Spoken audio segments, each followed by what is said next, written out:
Welcome to the Fit 15 podcast show, where you'll find health and fitness inspiration, motivation, and information shared in 15-minute episodes. Tune in while getting a move on to make leading and enjoying the benefits of a healthy lifestyle almost too easy. It's the Fit 15. And now your host, Catherine Basu. Welcome to the Fit 15 podcast show. I'm your host, Catherine Basu, and today, as promised, I'm welcoming back Ron Chew, who I had on yesterday to share his journey to becoming an Ironman athlete. If you missed that, you want to go back and listen to that episode because it's very inspirational. I will share a little clip from the ending of that episode just to add some continuity here, since I did break our conversation up into two parts, but that's just the tip of the iceberg. I think you'll really find the episode inspirational. Even if you don't want to become an Ironman athlete, Ron has had a lot of life challenges to face and come out on the other side, and definitely would be an inspiration to anyone who's currently in the middle of a tough situation and looking to find some hope in the journey that they're going through. All right, I'm going to turn it back over to Ron now, starting off where our conversation ended yesterday, maybe just a minute or so back, where he shared some good nuggets of wisdom from his journey, Ironman journey, and life journey up to that point. And then he'll share more insights from being an Ironman, talking about things like preventing injury and just more ins and outs of the race itself. So I hope you enjoy. Here's Ron. My thing is for people is, if they're going through a tough time, just realize it's only temporary. Things will get better. And, it's hard to realize that when you don't have any compass and any proof that things are going to get better, but they do. So, look at me, I never knew I would be able to do that. I'd say, yeah, you had several things. Yeah. So, oh my goodness. Yep. No, I can definitely say that's very good advice. And I know I've been through some personal stuff, in some of my marathon training, and I've had friends say, how do you still run and keep up with all the running that you have to do for a marathon with everything else going on? And the truth is that if I didn't have running, I wouldn't be able to make it through those tough times. Yeah. It's one of those things where there's certain things in life that make you happy, and you need to keep doing them, even if you're not real happy. The other thing that, I'm learning as I get older, or not younger. Well, anyways, is this is a really important point for most athletes or even non-athletes is, you get better at listening to your body, because I was in New York and not too long ago, and this was before IRONMAN Chattanooga, which I did like a month ago. Yeah, I was going to say, weren't you just doing one, and you have one this weekend? So.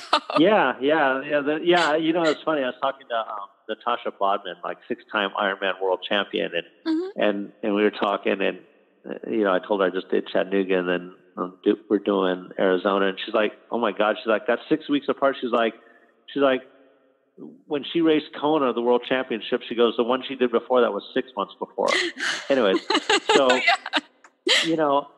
so I was in New York, right? And I remember my knee was like, it was just like this little inkling going like, something doesn't feel right. Something doesn't feel right. And being like an athlete, I'm like, you know what? I was here, there with my kid who was playing the baseball tournament in Cooperstown. And I was like, you know what? I need to go do some spinning on the bike in the hotel. And I need to do some running. It's been like several days and I haven't done squat, and so, you want to maintain your fitness level. And I should have listened to my knee going, I don't know that I'm feeling good. But, guilt kind of consumes you and, you don't want to lose your fitness level. So I go in to the hotel gym and I do some of their stationary bike, like, something insignificant, like 15, 20 minutes. And then I do some like light running on the treadmill, right? And I get off of the treadmill and I take like 3 steps and my knee buckles. And I dislocated my knee. And forget Ironman or whatever. Like I can't walk or stand now. And so now I'm like, oh my God, I don't even know. I can't race Ironman Chattanooga like this. And I'm like, is this going to get better? How long is it going to take? or will it ever get better? I've never had a dislocated knee before. And anyway, to my surprise and luck, I mean, it made it suck for touring New York, like where you can hardly walk and stand. But, like 3 weeks later, 2-3 weeks later, I think it probably popped back into place or something. And I ended up being able to do Ironman Chattanooga. But my take home point for listeners and people is that, and Natasha said the same thing, is you really need to listen to your body. When your body says, no, I wouldn't do that, you probably shouldn't do that, because what will happen is your body is like the parent, and if you don't listen to it right, it will spank you. This is true. And it will spank you in ways that are not fun. So like for you, like you said, if you can't run, that's like probably not a happy place for you. And like, if I can't race, it's like, we plan our races like a year in advance. Like next year we're doing Ironman Boulder and Ironman Canada. And they're like, it's like $850 to register. So this isn't like, it's some local 5K that I paid $35 and I can just skip it. You have hotel reservations, plane reservation, you got to get your bike there. It's a big thing. It's not like, Ironman is very different in that it's not like a running race where you show up in the morning, you run. We're leaving on Wednesday for a race that is on Sunday, because you got to get there. You have athletes check in, you got athletes briefing, you got to, drop your bags, before. You have to drop your bike before you go drive the course on the bike, you go bike the run course. And so, it's a lot of time. So it's kind of like if you take someone who is training for the Olympics and then you go, oh, you might not be able to it's a big deal to someone. I mean, when you got that much invested into it. So yeah, I mean, I totally understand your point. So, I mean, hopefully people find it helpful in some kind of way. Yeah. Oh, absolutely. Your story is inspirational for listeners who are tuning in and going through a challenging time. The reminder that things do get better, and also those who maybe are thinking about completing an Ironman event at some point. So I have to interrupt myself here because for those of you listening who are using the episode to get in an out and back walk of a total of 15 minutes in length, we are 7.5 minutes into the episode. You'll want to turn around now. All right, back to my question for Ron. So Ron, for those listeners who are tuning in and they are considering becoming Ironman athletes at some point, I wonder if you have any advice for getting started. I know for your journey, having a friend who is an Ironman athlete definitely helped, but any other insights or tips for those listeners? Yeah, absolutely. I would say if they know someone who's a triathlete, no matter what level they are, talk to them, because there's so much to learn. I mean, even if you already swim, bike, and run, there's so much to learn in terms of, the transition area, what you need, what to do, what not to do. They're little things that they can help. And also, let's say you don't know anybody. Well, join your local tri club. Like I'm part of both LA Tri and Cal Tri. It's kind of like going to USC and UCLA at the same time. Funny thing is, I graduated from UCLA, but anyway, so yeah, that's find someone who can help you, because although you can, it's probably harder to get into it by yourself because you don't know the protocols of things to do. Like I remember I was doing like some local tri, and I saw some guy who clearly didn't have anyone help him because he was like trying to wear his race bib number, in the water, like underneath his wetsuit or something like that, or just something that you look at and everyone goes, nobody does that. You know what I mean? So, so you don't want to be that person. You always want to look good, by doing the things that are normal. And so, find someone who's done it, or in a local club, and if people want, they're always welcome to send me an email or something. My email address is ronchew45, RONCHEW45 @gmail.com, and they can ask me questions, and I'll tell them, and it won't cost them anything. And I like the idea of helping people, and it's always good to pay it forward and to give back, because I'm lucky that I had someone who is so knowledgeable to help me. Yeah. And it's just made such a difference in every way that has nothing to do with really swim, bike, or run, but has everything to do with being happy. And really, at the end of the day, what else is there? I mean, last time I checked, there's no luggage rack on a hearse, right? So you can make $10 billion a year, but you don't take it with you when you leave. Right. You know, so yeah. And there's a lot of people who make a lot of money who really aren't happy. Right. You know, I don't make a ton of money, but I'm actually, you know, really happy, and probably the happiest I've been in my life. So, I mean, that's just one thing to remember, I mean, when times are tough, just remember it's not always going to be like that. It's only temporary. No, that's definitely true. Well, Ron, this has been so fun. I really appreciate you sharing your story to inspire the listeners and to inspire me. I mean, like I said, I've gone through some things, but not so many things in one time. So even just, having you share that you've been able to get through all those things and come out on the other side is really inspirational. So I appreciate that, and some good Ironman, inspiration for the future. Yeah, like I said, I'm going to keep nudging and dropping hints that I would like to see you come through, the Ironman finish shoot, and then I would like to have a conversation with you after, because it's always so great talking to someone after their race, because you could do the same race, but everyone has a very different experience. Oh, sure. A perfect example is like Ironman Chattanooga. Billy and I were doing the same race, but both very different experiences. Same race, different experience. I mean, she started, I don't know, like 45 minutes before me because of her number. They cut out the swim. They cut out the swim, which was kind of disappointing because I'm not a great swimmer. I mean, I can swim long, but I'm slow. And so we signed up for Ironman Chattanooga because it's a downstream swim, so you can pick up you shave 30 minutes off your time without actually being a 30-minute better swimmer. That's good to know. for the whole thing. Yeah. So we picked this venue because it has a fast swim.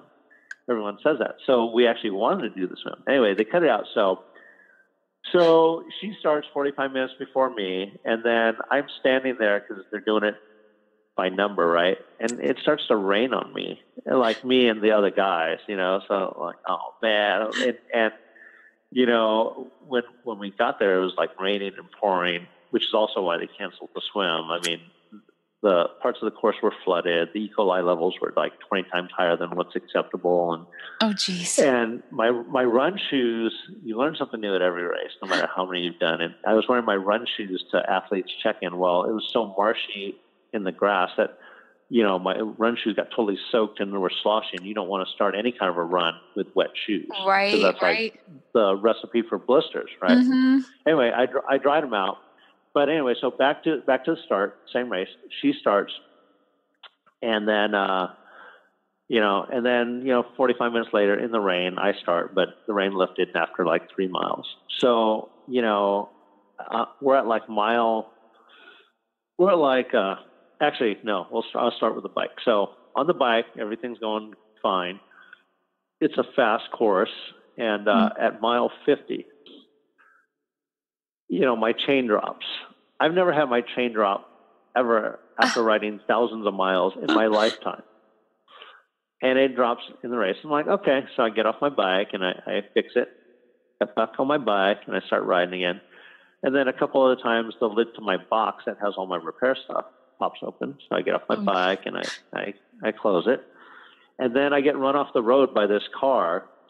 And, unfortunately, where the car ran me off the road, there was concrete erupting because of the tree roots were pushing it up. And it was actually outlined in red, like, don't ride over this. Like, right. Of course, people flagged it, but it was that or kind of crash off the side. Oh, geez. So I go over it, and actually, there's a point to this. So this is actually good. So then all my stuff is strewn out all over the race course. It's like if I took your purse and I dumped it on the 405 freeway on a Friday at 5. Oh, God. And now picture this.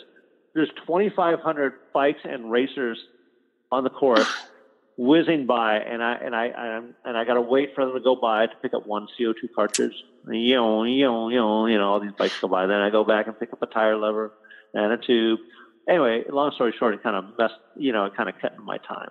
Right. And so I pick it all up and I keep racing. And then, I come in, I finish the bike, and then I'm going into the run. And the run it's a hard run. It's probably the hardest run of any like race runs, because it starts you off after you come off tired legs on not 112 but 116 mile bike course up a long hill. And so I'm running. Yeah, I'm going like, okay. And by mile 4, both my legs were seized up. But I keep going, and so I'm now at like mile, I think like 12 or 13. I think it's 13 because after I cross the bridge. Anyway, so behind me, Billy walks up and she's like, "Oh, hey, how's it going?" I'm like, "How did you get behind me?" Right? Right. Yeah. And so, like I said, anyone you talk to, their own race, even within the same race, is always a different tale. And so she tells me, she goes, she came into T2 and her back was hurting her because she told me that her seat was a little too high, and she asked me to drop it for her before the race. Yeah. So I dropped it for her, but it wasn't agreeing with her back. And so they literally had to carry her into T2. She was screaming and crying. She couldn't even change her own clothes. The volunteers had to change her. And this is one of those things that you don't want to happen to you. And the spectators are videotaping her, like freak show on the side, Ironman freak show. And so she's there with she's there in T2 for like 30 minutes. 30 minutes in T2 is extraordinarily long. I mean, your transition time should be probably, 2-3 minutes, 5 minutes at the longer, depending on if you make a bathroom stop. So anyways, now after 30 minutes, they're like, "We're going to call medical." And she's like, "No," Oh, geez. And so she flees medical, like a dog fleeing the dog catcher, And so she starts running again, and eventually she talked to me, and then I find out she's got a black or red blood blister on every single toe on her foot. And we start, we're running together, and we're both hurting, And so sometimes she'd be ahead, sometimes I'd be ahead, and then eventually, she dropped off. And so I come through the finish chute. I finish the race, and then I'm waiting for her. She comes in like 45 minutes later, something roughly like that, and she was not a happy camper. Like, I was like, "Hey, let's go take your finish photo." She didn't want to take a finish photo. I mean, she came through the finish chute, so they had those, but she was not in a good mood. But but you know what? And she still finished, and she told me, she goes, "If I would have hit one pothole and went down," she goes, "that would have been it." She said she didn't think she was going to finish. And this is someone who's done like 4 Ironmans, like 100 marathons. So, you really just are kind of very humbled that, just because you did 1, 2, 10 world champion, it doesn't mean that the next one's going to go smooth. I mean, I don't know if you follow it or not, but the guy who won Ironman World Championship, Jan Frodeno, I think he won in 2015 and 2016, and he was the favorite to win in 2017. And they interviewed him before the race, and he's like, "Yeah, it's really nice that I won those." He goes, "But when the gun goes, it doesn't really matter." He goes, "Right. It's really race by race." Yeah. Right. And the interesting thing is that he said that, right? And so this isn't like some schmuck like me, just regular guy. This is like world champion, Right. And so I'm watching the 2017 Ironman World Championship, and at mile 2, the pros don't even run slow. He's literally walking at mile 2, and he was having some back pain or something due to some GPS thing he had on. But sure, I mean, he went on to finish the course, but I mean, he didn't even place in the top 10, whereas before he was like the world champion. So then you fast forward, and this year in 2018, he was doing the 70.3, the half Ironman World Championship, I think in South Africa. And it was so exciting. I mean, these guys, you would appreciate this because you're a runner.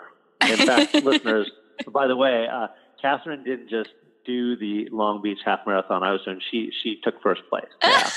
little humble, badass runner she is, which is why I keep trying to rope her an Ironman.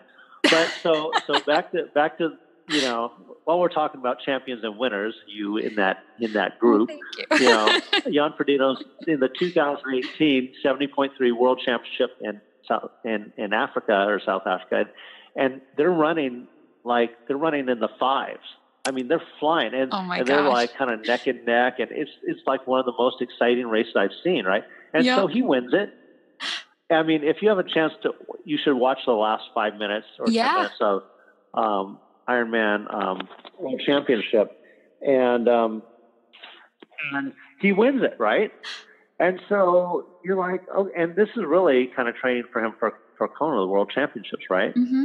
And then 2 or 3 weeks later, you know what he announces to the world? Uh-oh. He announces to the world he had to drop out of Ironman Kona World Championships because he had a stress fracture in his hip. And they were interviewing him, and they said, hey, when you were running that, did you have any idea that there was pain or a problem while you're doing the 70.3? Because it was like such an exciting finish. Right. Like him and Javier Noya Gomez or whatever, like who's also really good. They're like neck and neck. Is like one of those really exciting races. Mm-hmm. And he goes, no. And so he was traveling somewhere else a few weeks later, and he got off the plane. I'm tempted to say it was like Spain or somewhere. Anyways, he was traveling somewhere else, and he got off the plane, and he's like me. He decided to go for a run at midnight. And because I run in the dark and stuff sometimes, because it's hard to try and be a slave to running in daylight, when you're a single parent with 2 kids, you're trying to do swim, bike, run. So he's running at midnight. I'm like, oh, he's like me, except way faster and better. And so he said when he was on that run, he felt something. He's like, uh-oh. He's like, I'm done. And he knew he was out. But I mean, it's again, I mean, this isn't like somebody like me who does it for fun. I mean, he's got sponsors. This is what he does for a living. Right. He's a professional triathlete. I mean, the eyes are, something happens to me, nobody cares. I mean, not nobody cares, but I'm not on the spotlight. Right. But with him, he's in the spotlight, and I mean, but it just goes to show, no matter who you are, age grouper or world champion, things can happen. But I mean, it's not the end. It may feel like it's not great, but it's not the end. And then the interesting thing is, I was watching the actual World Championships in Kona in October, and Daniela Reef. I don't know if you know who she is. If you don't, and you start following triathlon, you'll find out that she's arguably one of the best Ironman triathletes of all times. I mean, she posts the fastest time. She's won it 4 years in a row. And so, she was the favorite at the start of Ironman, and she's in the water before they start. And she gets stung by 2 jellyfish underneath her arm. Oh, my gosh.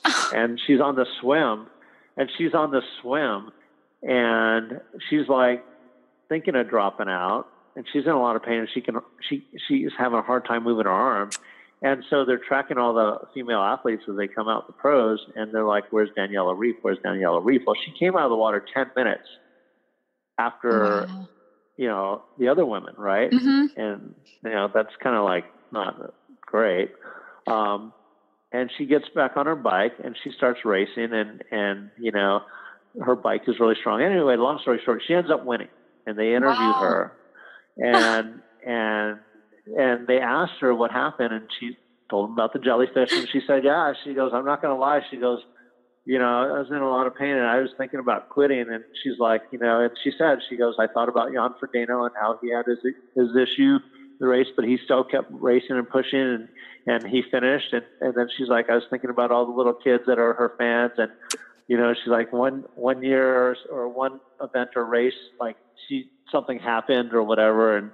And one of her friends' kids like started crying. And so, it's just, it's one of those things where, no matter who you are, and that's the other thing I want to point out. And one of the things I like about racing an Ironman, very specifically in that, is that, it's very much like life. It's hard, and it's, and it's not fair.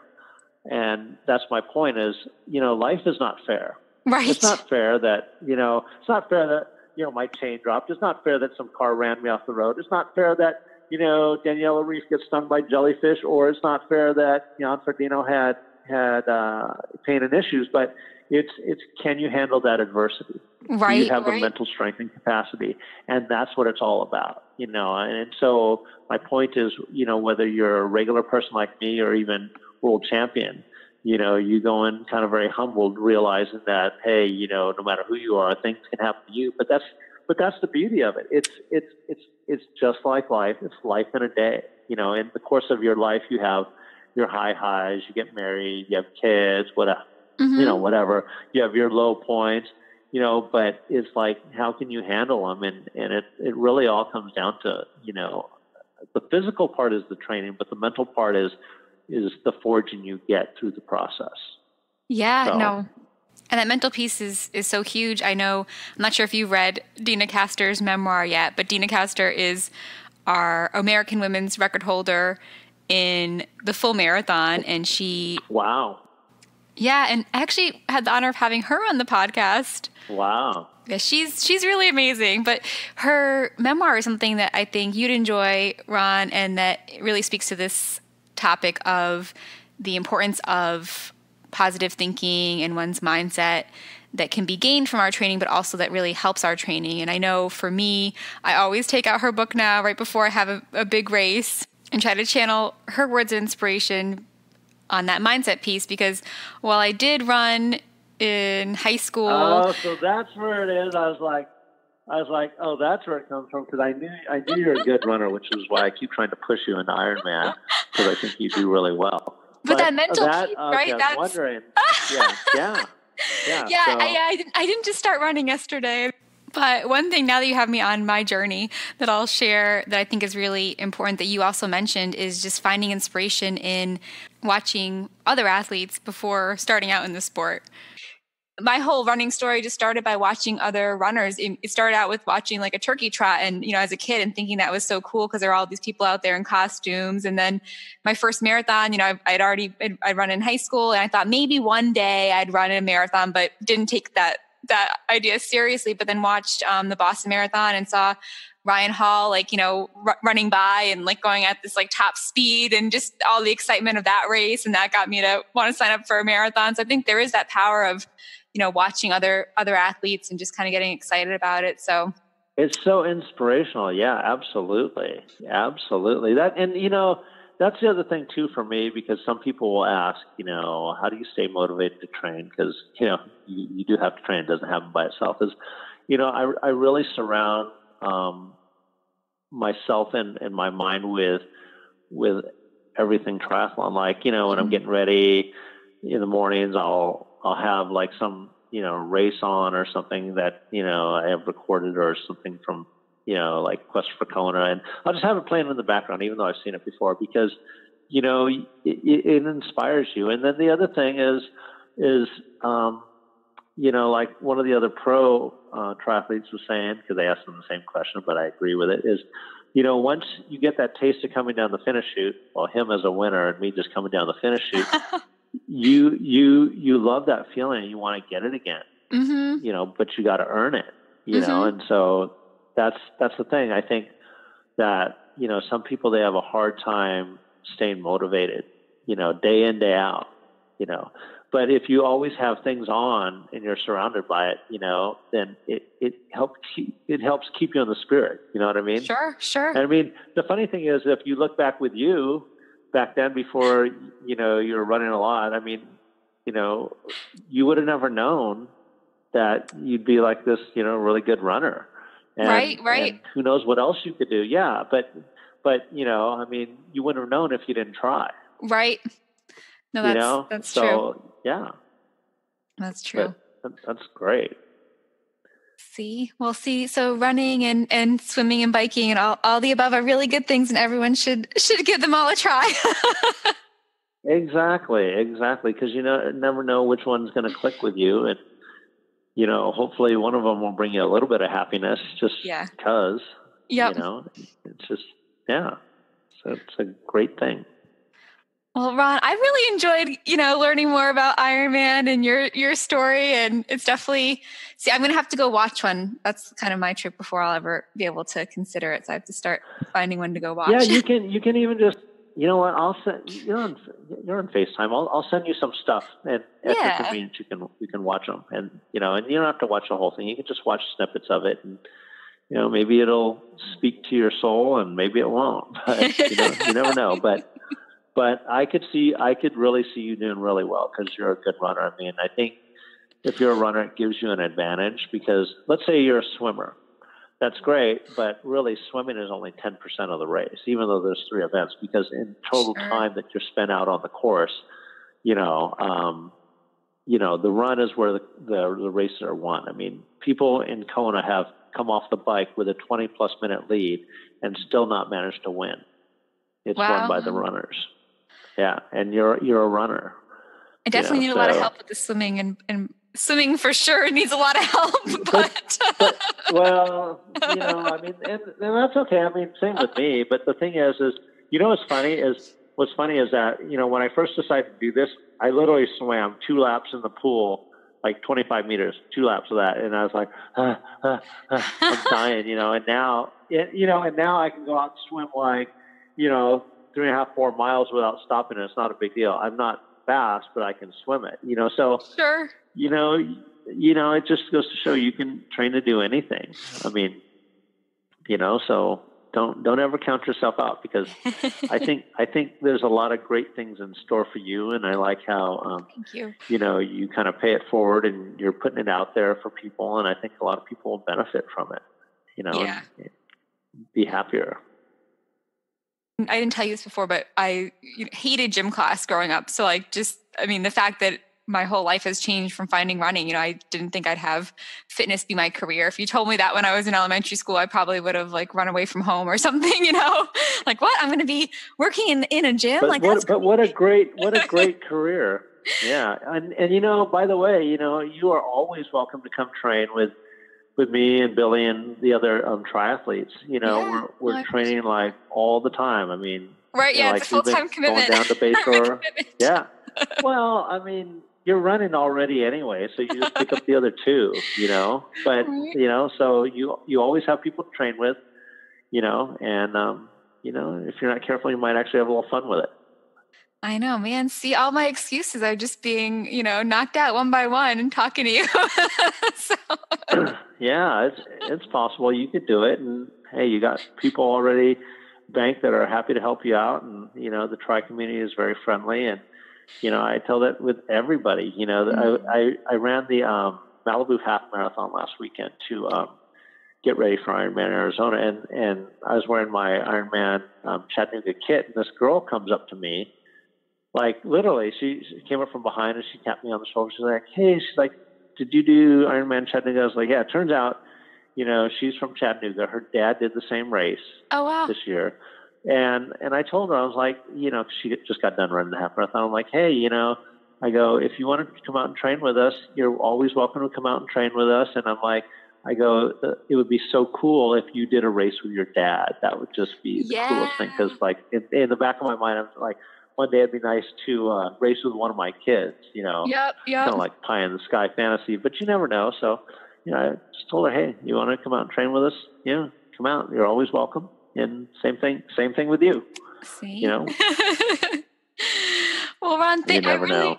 I know. I can't hide now, now that we're friends on Facebook too. So I really can't hide. We're friends in real life too. So. Oh, goodness. Well, for the listeners, like you said that they're able to reach out to you by email too. So we might get Absolutely. Absolutely. Ask any questions you want. I'm happy to, help them out. It doesn't cost them anything. It's very low key. I'm just a regular guy. I'm nobody special, they might say, hey, what's a good first, race to try and sign up for, this and that, whatever. Because I've been there. So sure. Once you've been there, it's always nice trying to help someone else, trying to move in the same direction. Because I've been very fortunate that way. So, it's always nice to pay it forward. Yeah, of course. Well, I don't want to keep you. I mean, I could talk to you about this all day, but. Well, hey, we can always talk about this whenever. Thanks for listening to the Fit 15. For show notes and more, visit fitarmadillo.com/podcast. See you next time. Hi friends, it's Catherine. I hope you found today's episode of the Fit 15 equally as inspirational as yesterday's, where Ron shared his full personal story of becoming an Ironman athlete. If you missed it, be sure to go back and listen to that episode. That will be linked in the show notes, as well as a lot of other tips and inspirational items that Ron shared with me after I ended our official recording. So I hope you'll get to check those out. One last thing, I know this is Wednesday, November 14th, the day this episode is going live, but if you are going to be near San Diego this weekend, Saturday, November 17th, 2018, and are looking for help making your running better, or coach runners and would like to get some continuing education credits if you are in the fitness industry, I'm going to be down there taking Dr. Jason Karp's certification program from 9 to 5 p.m. He's given us a coupon code. I will link that in the show notes as well. I'd love to see you there, whether you're a runner or someone who works with runners, so we can all get more science-based knowledge to enhance our love of the sport. All right, guys, I hope you subscribe to the show, and if you do, I will chat with you tomorrow. Bye.